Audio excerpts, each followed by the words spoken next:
Hey guys, welcome back to FPL Fantasy Football. This is my latest Premier League draft. The season starts tomorrow. There will be one more episode out tomorrow before the deadline. I am at work, so there will be one tomorrow morning. And then if I do make any changes because of press conferences or announcements, they will be on the YouTube Shorts. But this is how my team was, and then I'm going to show you how it looks now before the season starts tomorrow. So our last draft was this: Callahan in goal, Aviola, the two goalkeepers, two 4.5 million goalkeepers. Then in the back you've got Konza, Estev, Cucurella, Tavoski, Wan-Bissaka. In the midfield, you've got Palmer, Ndidi, Salah, Rogers, and Xhaka. And then up front was Watkins, Beto, and Bowen. Now, I can tell you, my team has changed. I didn't make many changes. Well, over the last week, I've played around, but I didn't make any changes until today.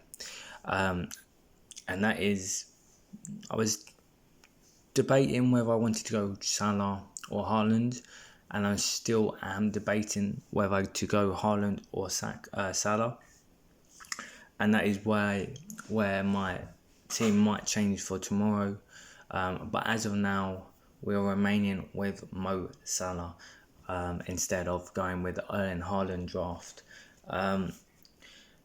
Do I think Salah will have as good season as he did last year? Probably not, but he's consecutively for the last 8 seasons had good consecutive goals and assists, and if he can get 250 points, then that is very good.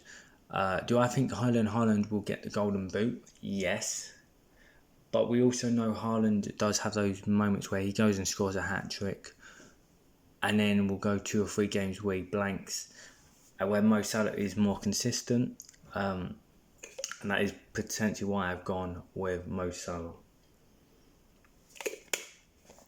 So, what have I actually changed in my team? Well, the 2 goalkeepers stay the same. The defence remains the same for now. I am looking at making potentially one change in the defence, but the 2 changes that I've made are one in the midfield and one in the striker line. So what I'm going to do is I'm going to reset. Well, before I reset, I'm going to talk about the 2 players that I'm getting rid of. I will reset my squad, and you can see where the changes have been made. So firstly, the change is in Morgan Rogers. Currently a ankle injury, 75% chance of playing. I don't think that's a massive problem.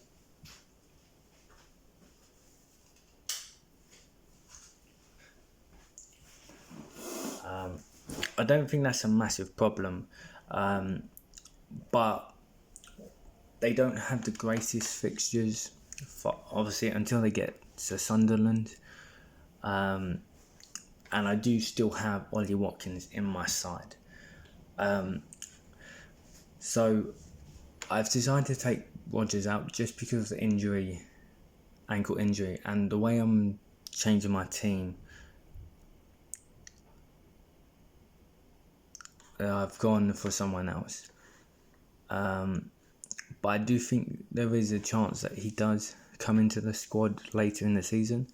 You can see there 161 points last season, 8 goals, 11 assists, which was decent. And the other change I am making is Beto. Obviously, they have a great fixture against Leeds. However, there is still uncertainty on Beto due to the fact that obviously Barry has joined, and I don't know if he's going to be the number 1 striker. So therefore I've gone elsewhere. So those are the 2 players that are going to be changed. So who have come into the squad?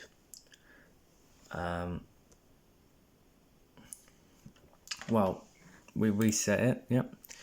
This is the current squad now.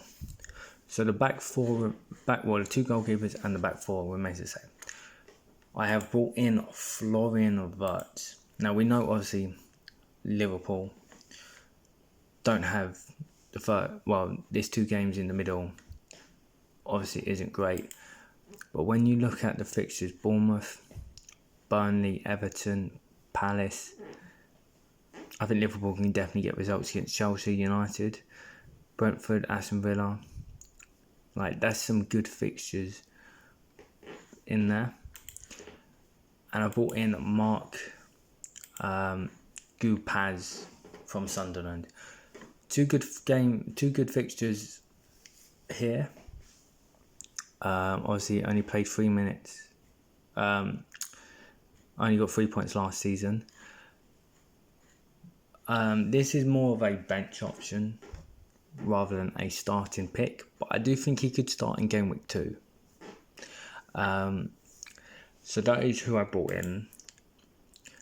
The reason why I put Florian Wirtz in is because if I did want to go back to Haaland, then obviously you just pick Haaland, and then that does give you a 8.5 million midfielder. You could look at Semenyo Rogers, 8.5, Bemo, Cunha, Gibbs White, Eze.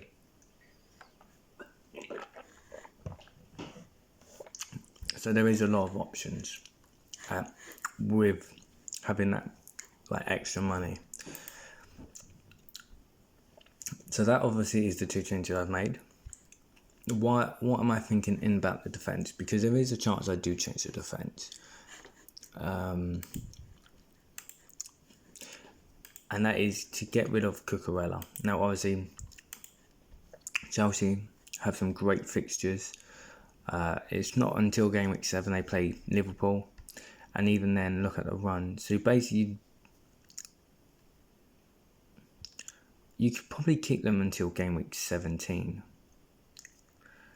And then you'd probably, if you could do a wild card maybe that late, and then you go back in game week 24. They've got some good fixtures as well. But let's say I do get rid of Cucurella because he's expensive. I think I would be looking at maybe going, obviously you could go to another 6 million, or I'd be looking at Morello from obviously from Forest. Some good fixtures. Obviously they've got a hard one against Arsenal, and obviously they're against Newcastle, but very good. Obviously we know a lot about this defensive aptitude points. He obviously gained about 40 points if it was done last season, which would have took him to 180 points. So we know he's going to get the clean. We're going to know he gets interceptions, tackles, as blocks. So going from Cucurella, who might get clean sheets, maybe an assist or 2, downgrade to Morello, who's definitely going to get defensive points, and that would definitely help. Obviously, goalkeeper is a big thing, because what do I need 4.5 million goalkeepers? If not, I would go for a 5 million goalkeeper. You got the likes of Sells, Henderson, Sanchez is good. Obviously, we spoke about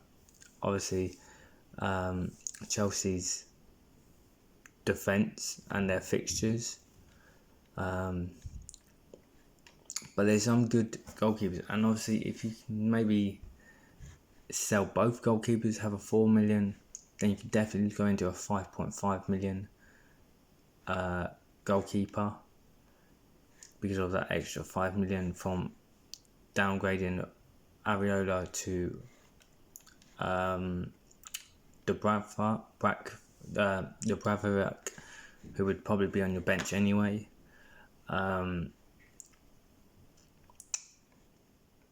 Yeah, you could have obviously the likes of Pickford,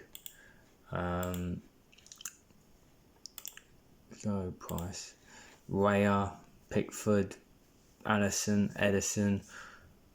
If Donnarumma signs for Man City or Man United, you'd probably expect him to be 5.5 million. So there is some good goalkeeping options at 5.5, and obviously then you just have a 4 million goalkeeper on the bench. So there is still a lot to think about within this team, but like I said, I'm pretty happy.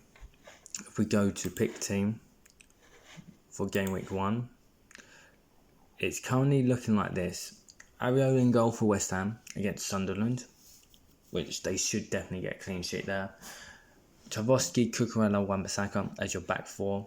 You'd expect, again, doubling up on that West Ham is dangerous, but I think it could work. You'd hope Everton do good against Leeds. And then you've got the 5 in the midfield. Mo Salah captain, and Dye against Leeds. And then you've got Palmer against Palace. You've got Granit Xhaka just in there as a 5th player for defensive contributions. Don't really expect him to do much, but if you can get obviously the 2 to 3 points for playing 90 minutes, and then maybe get the 2 extra points for defensive contributions, that's still 5 points. That's better than getting nothing. And then obviously you've got Watkins and Bowen up top as your 2 strikers, which leaves obviously Callahan, Estevan, Mark Guy and Konza on the bench. And obviously there is obviously good rotation for Aston Villa and West and Konza and Wan-Bissaka. But like I said, there is still time to change it. If we quickly go to the leagues,